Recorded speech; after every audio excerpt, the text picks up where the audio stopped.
Hi friends, நான் உங்களுடைய ஸ்ரீ பேசுகிறேன். இன்றைக்கி சூப்பரான எம்மியான ஒரு பாஸ்தா தான் நம்ம இன்றைக்கி செஞ்சுருக்கோம். சூப்பரான இந்த டிஷ்ஷை நீங்கள் வீட்டில் மறக்காமல் ட்ரை பண்ணி பாருங்கள். ரொம்பவே காரமாக எம்மியாக ரொம்ப சுவையாக ரொம்ப டேஸ்டியாக இருந்தது.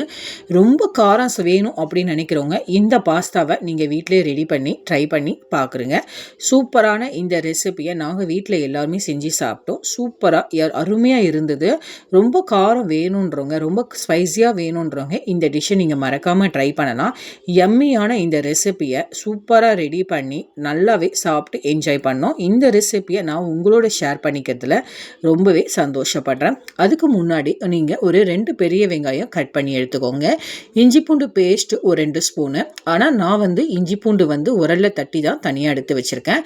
தக்காளி ஒரு 3 தக்காளி பெரிய அளவுக்கு நீங்கள் கட் பண்ணி வச்சுக்கோங்க, சின்ன சின்னதாக.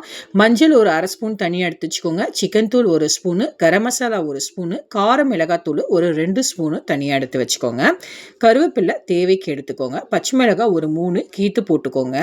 கடுகு உளுத்தம்பருப்பு ஒரு 1/2 ஸ்பூன் எடுத்துக்கிட்டால் போதும். சூப்பராக ரெடியான இந்த ரெசிபியை பாருங்கள், எவ்வளோ சூப்பராக எம்மியாக ரெடியாக இருக்குது. ரொம்பவே ஸ்பைஸியாக இருந்தது. ஸ்பைஸி இதில் டிஷ்ஷில் நீங்கள் சோயா சாஸ் ஊற்றினாலும் தக்காளி சாஸ் வேணும்னாலும் நீங்கள் ஊற்றிக்கலாம். பட் நமக்கு அது ப்ரிஃபரன்ஸ் இல்லாதனால நான் அதில் சேர்க்கல. நீங்கள் வேணும்னாலும் தாராளமாக இதை சேர்த்துக்கலாம். சூப்பராக எம்மியாக ரெடியான இந்த பாஸ்தாவை நாங்கள் ரொம்பவே என்ஜாய் பண்ணி சாப்பிட்டோம். இதை உங்களோட ஷேர் பண்ணிக்கிறதுல நான் ரொம்பவே சந்தோஷப்படுறேன். மறக்காமல் நம்ம சேனலை ஷேர் பண்ணுங்கள், கமெண்ட் பண்ணுங்கள். ஸ்ரீவியூ சேனலை சப்ஸ்கிரைப் பண்ணிவிடுங்க. சூப்பராக எம்மியாக இருக்குது பாருங்கள் பாஸ்தா. அப்படியே கொத்தமல்லி தலை போட்டு பெப்பர் லைட்டாக ஒரு 2 சிட்டிகை அளவுக்கு தூவி விட்டு வீட்டில் இருக்கிறவங்களுக்கு சர்வ் பண்ணிடலாம். அருமையாக ரெடியான இந்த ரெசிபியை வாங்க எப்படி செய்யலான்னு பார்க்கலாம். ஒரு பாத்திரத்தில் நம்ம தேவையான அளவுக்கு தண்ணி நல்லா கொதிக்க வச்சுட்டு 1 ஸ்பூனு ஆயில் ஊற்றிருக்கேன். ஒரு சிட்டிகை அளவுக்கு 1 ஸ்பூன் அளவுக்கு நான் கல்லுப்பு சேர்த்துருக்கேன். நல்லா கொதி வந்ததுக்கப்புறம் நான் 3 கப் அளவுக்கு இந்த பாஸ்தாவை எடுத்திருக்கேன். அதை நம்ம கொதிக்கிற தண்ணியில் நம்ம போட்டுடலாம். ஒரு 5 to 10 மினிட்ஸ் ஓரளவுக்கு குக்கார அளவுக்கு ஒரு 50% to 60% குக்கார அளவுக்கு நீங்கள் எடுத்து வேக வச்சு தனியாக வடிகட்டி எடுத்து வச்சிடணும். பாருங்கள், இப்போ தான் போட்டிருக்கேன். நல்லா கொஞ்சம் ஒரு அந்த வெள்ளை கலர் நல்லா அப்படியே தெரியும் பார்க்கவே. அந்த ஸ்டேஜில் இருக்கும்பொழுது நீங்கள் இறக்கி வச்சிடலாம். நீங்கள் இறக்கி வச்சு தனியாக வடிகட்டி வச்சுடுங்க. இப்போது நம்ம ஒரு கடாயில் நல்லா சூடாகட்டும். சூடானதுக்கப்புறம் ஒரு குழம்பு கரண்டி அளவுக்கு எண்ணெய் ஊற்றிருக்க 2 ஸ்பூன் நெய்யும் ஆட் பண்ணிக்கலாம். உங்களுக்கு எண்ணெய் குறைவாக வேணும்னா அதை கம்மியாக பண்ணிக்கலாம். ஒரு 1/2 ஸ்பூனு கடுகு உளுத்தம்பருப்பு சேர்த்துருக்கேன். அதில் சீரகமும் மிக்ஸ் பண்ணியிருக்கேன். இப்போ கட் பண்ண வெங்காயத்தை எடுத்து போட்டுடலாம். வெங்காயம் நிறைய வேணுன்றங்க ஒரு வெங்காயம் எக்ஸ்ட்ரா கூட நீங்கள் ஆட் பண்ணிக்கலாம்.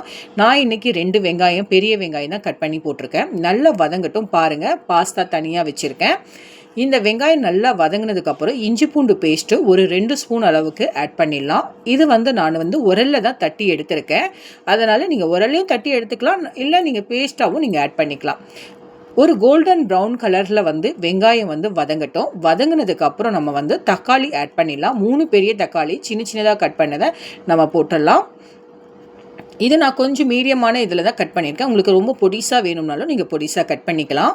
இப்போ அந்த தக்காளி நல்லா மசியட்டும்.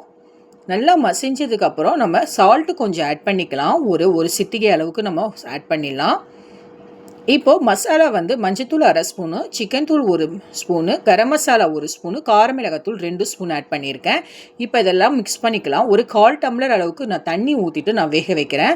இப்போ நல்லா அந்த எண்ணெய் பதம் மசாலா தனியாக எண்ணெய் தனியாக பிரியும் பொழுது நான் கருவேப்பிலையை உருவி போட்டுடுறேன். நீங்கள் தாளிக்கும் பொழுது கூட போட்டுக்கலாம், அது உங்களுடைய ப்ரிஃபரன்ஸ் தான். நல்லா கொதி வந்ததுக்கப்புறம் பச்சை மிளகாய் ஒரு 3 கட் பண்ணதை நான் அப்படியே போட்டுட்டு ஓரளவுக்கு குக் ஆகட்டும்.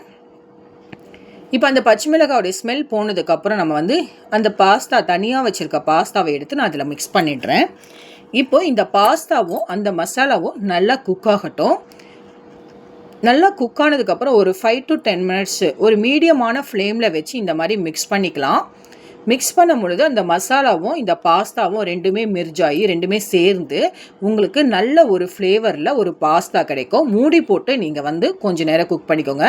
ஒரு 1/2 கிளாஸ் நான் தண்ணி ஊற்றிருக்கேன், கொஞ்சம் பாஸ்தா நல்லா வேகட்டும்ட்டு, ட்ரையாக இருக்கக்கூடாதுன்றதுனால. பாருங்கள், இந்த மாதிரி கொஞ்சம் நேரம் கழித்து நீங்கள் ஓப்பன் பண்ணி பாருங்கள். சூப்பராக இந்த பாஸ்தா ரெடி ஆகிட்டுருக்கு பாருங்கள்.